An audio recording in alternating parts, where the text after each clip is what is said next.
கடந்த 20 ஆண்டுகளாக இலங்கை மற்றும் தென்னிந்திய கேட்டரிங் துறையில் முன்னணி மற்றும் முன்னோடி நிறுவனமாக திகழ்ந்து தனது தன்னிகரற்ற சேவையின் மூலம் மக்களின் நன்மதிப்பையும் நம்பிக்கையும் பெற்ற ரூபீஸ் கேட்டரிங் நிறுவனம் தற்போது வென்யூ சோர்சிங், கேட்டரிங், டெக்கரேஷன் என முற்றுமுழுதான ஈவென்ட் பிளானிங் சேவையினை வழங்குகின்றது. உங்களது நிகழ்வுகள் எதுவானாலும் rubiescatering.co.uk உங்களது நிகழ்வுகள் எதுவானாலும் தங்கமான பொழுதாக மாற்றிட rubiescatering.co.uk.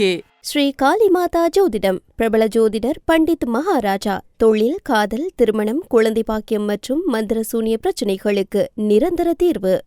வணக்கம். செய்திவீச்சு உங்களை வரவேற்றுக் கொள்கிறது. இன்றைய செய்திவீச்சிலும் இலங்கை மற்றும் உலக நிலவரங்கள் காத்திருக்கின்றன.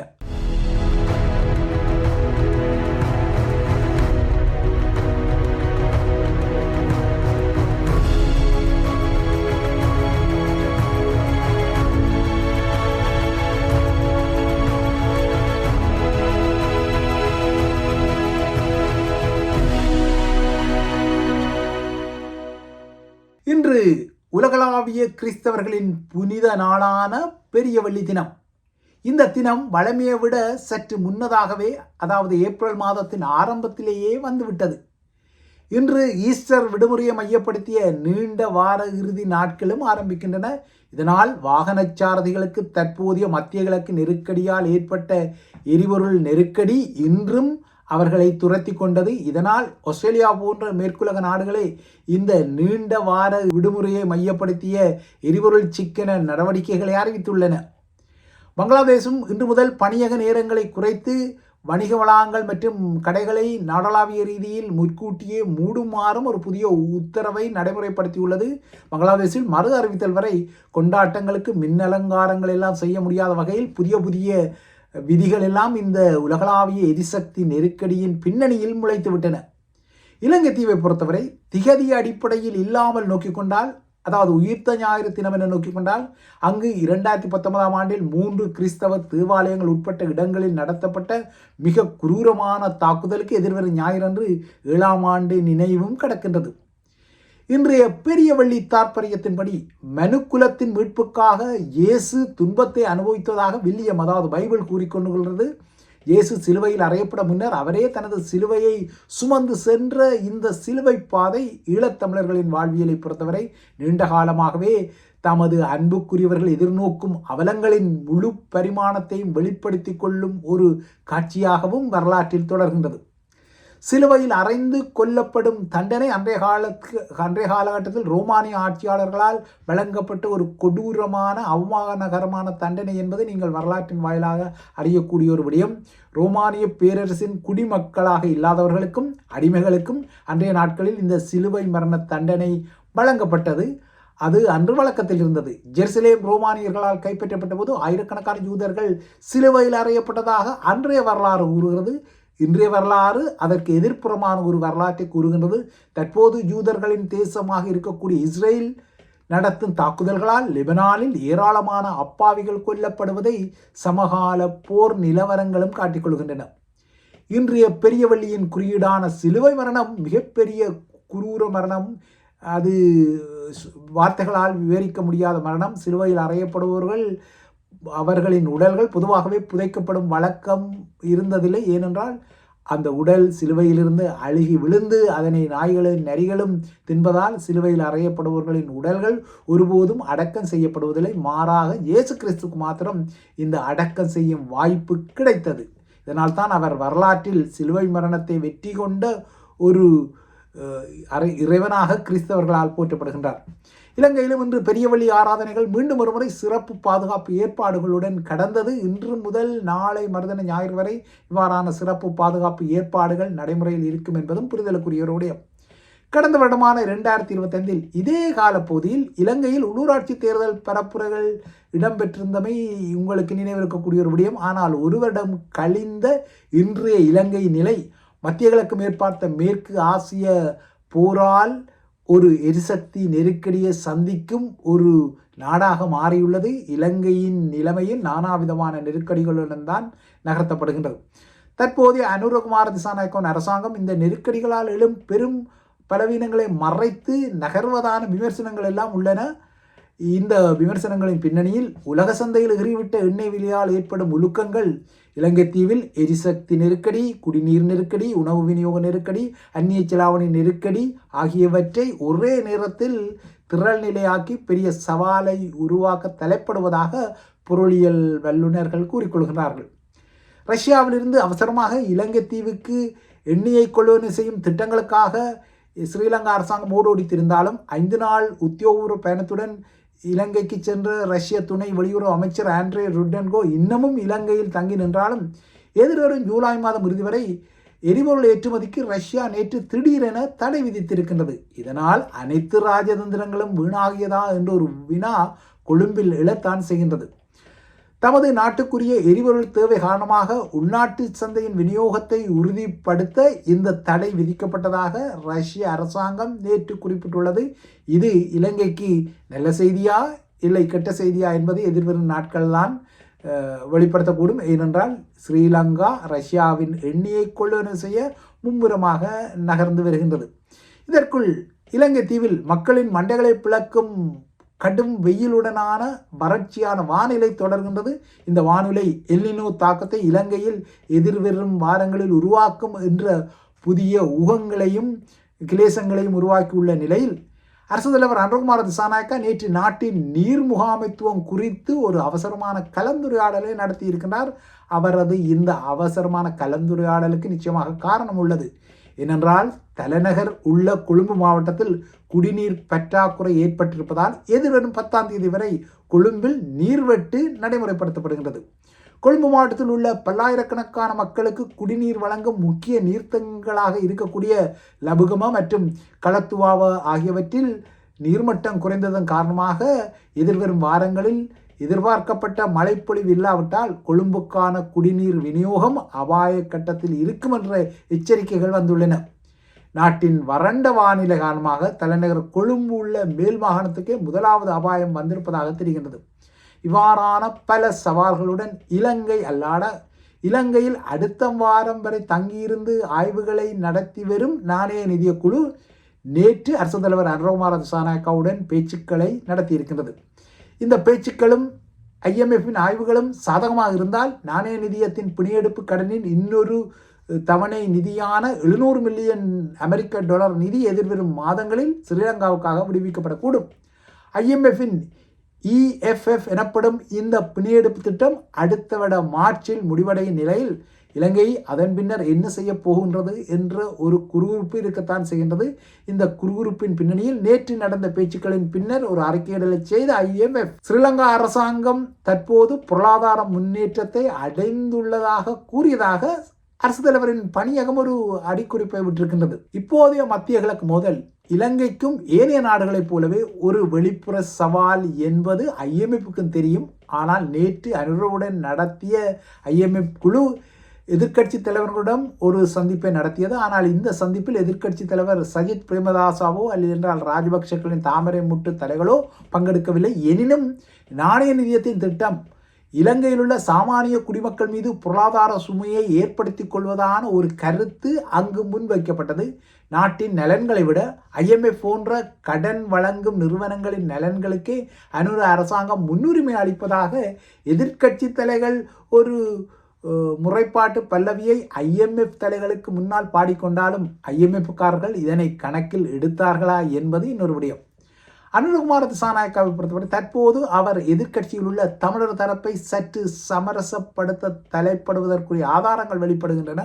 அந்த வகையில் மலையக மக்கள் மீதான கவனம் குறித்த பேசுபொருள் முன்னிலைக்கு நகர்த்தப்படுகின்றது.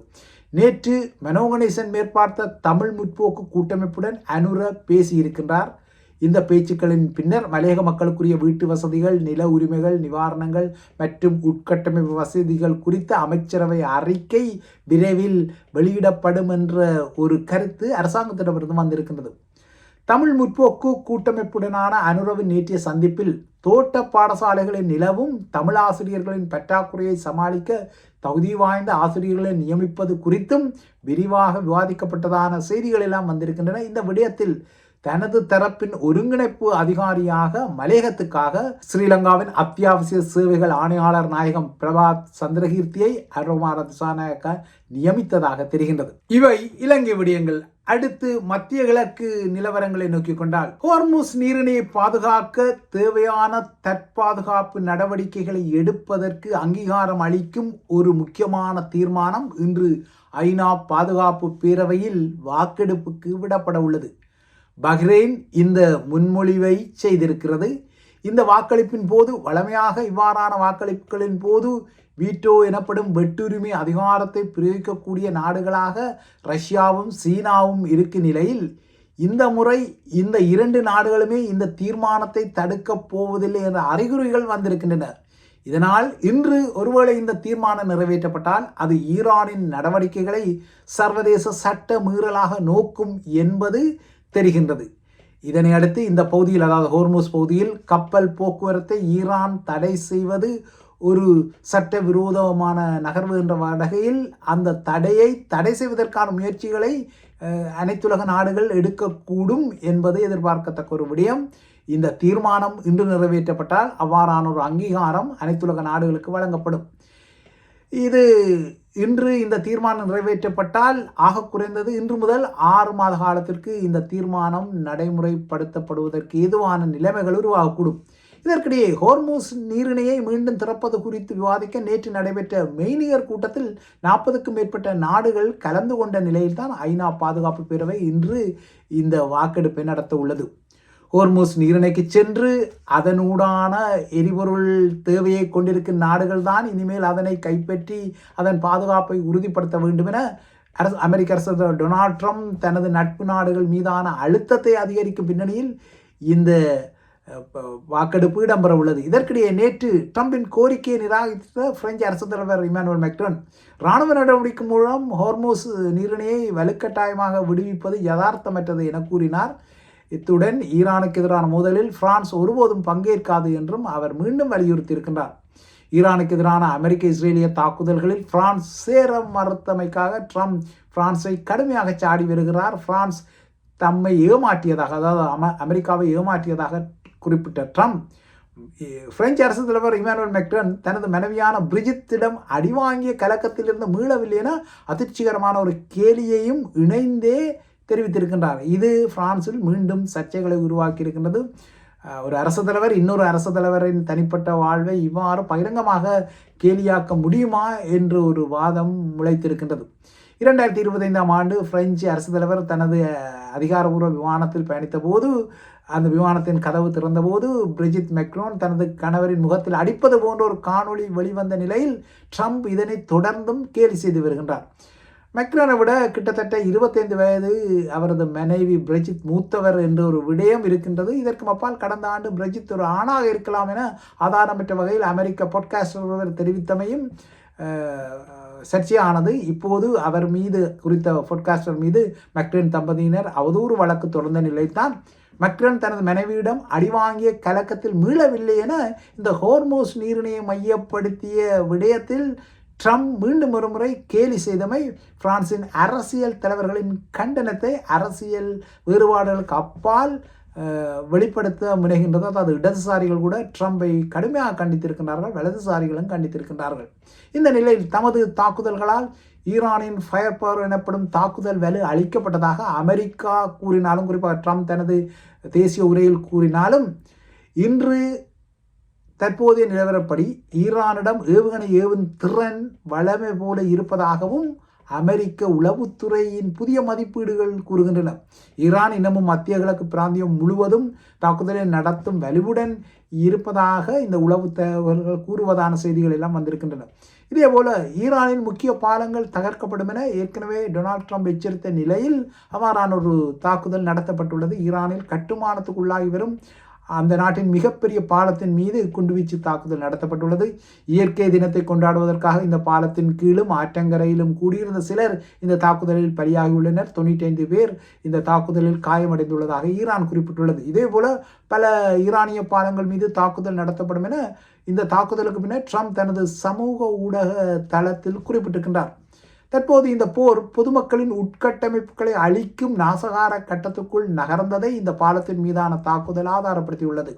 ஈரானில் போர் ஆரம்பிக்கப்பட்டதிலிருந்து 1,40,000 வீடுகளும் வணிக வளாகங்களும் தாக்குதல்களால் சேதமடைந்துள்ளதாக செஞ்சிலுவை மற்றும் செம்புரை சங்கங்கள் ஒரு அறிக்கையிடலை தெரிவித்துள்ளன.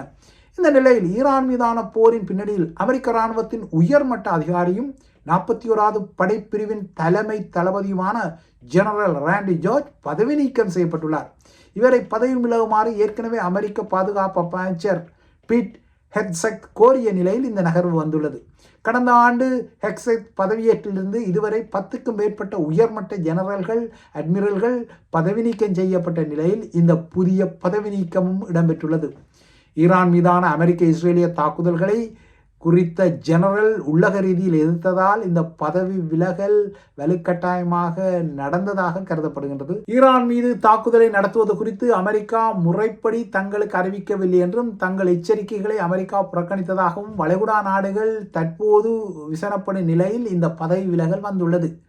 82வது வான்வழி பிரிவின் பரசூட் படைப்பிரிவுகளும் மரைன் எனப்படும் ஈரூடக துருப்புக்களும் ஆயிரக்கணக்கில் மத்திய கிழக்குக்கு அனுப்பப்பட்டிருக்கும் நிலையில் இந்த பதவி விலகல் வந்திருக்கின்றது. ஒருவேளை ஈரானுக்கு எதிரான தாக்குதல்களை இந்த ஜெனரல் கண்டித்திருக்கலாம், இல்லையென்றால் ஈரான் மீதான தரவழி இராணுவ நடவடிக்கையை அவர் எதிர்த்திருக்கலாம் என்பது போன்ற ஊகங்கள் எல்லாம் வருகின்றன. இதற்கிடையே அமெரிக்க கடற்படையின் மிகப்பெரிய விமானந்தாங்கி கப்பலான USS ஜெரால்ட் ஃபோர்ட் தனது பழுதுபார்ப்பு பணிகளுக்கு பின்னர் மீண்டும் செயற்பாட்டுக்கு திரும்பியுள்ளதாக அமெரிக்க கடற்படை நேற்று அதிகாரபூர்வமாக அறிக்கையிட்டுள்ளது. குரேஷியாவின் ஸ்பிளிட் துறைமுகத்திலிருந்து வியாழக்கிழமை கப்பல் புறப்பட்ட நிலையில் இந்த அறிக்கையிடல் வந்துள்ளது. ஈரானுக்கு எதிரான அமெரிக்காவின் ஆபரேஷன் எபிக் ஃபியூரி நடவடிக்கையின் ஒரு பகுதியாக இந்த கப்பல் செங்கடல் பகுதியில் செயற்பட்டு வந்த நிலையில் கடந்த மார்ச் 12ஆம் தேதி அன்று இந்த கப்பலில் ஏற்பட்ட பெரும் தீ விபத்து ஈரானுக்கு எதிரான போர் நடவடிக்கையில் இருந்து அந்த கப்பலை தற்காலிகமாக விலக்கி வைத்தது. இந்த தீ விபத்து சேதங்களுக்காக அது கிரீஸுக்கு அனுப்பப்பட்டது, அதாவது அங்கு திருத்தப் பணிகளுக்காக அனுப்பப்பட்டது. அந்த திருத்தப் பணிகளின் பின்னர் இந்த கப்பலில் இருப்பவர்களுக்கு ஓய்வு வழங்குவதற்காகவும் இளைப்பாறுதல்களை வழங்குவதற்காகவும் 5 நாட்களுக்கு இந்த கப்பல் குரேஷியாவில் நங்கூரமிட்ட நிலையில் அங்கிருந்து நேற்று இந்த கப்பல் மீண்டும் செயற்பாட்டுக்கு திரும்பியுள்ளது. இவைதான் IBC தமிழின் செய்தி வீச்சு. தொடர்ந்தும் IBC தமிழுடன் இணைந்திருங்கள்.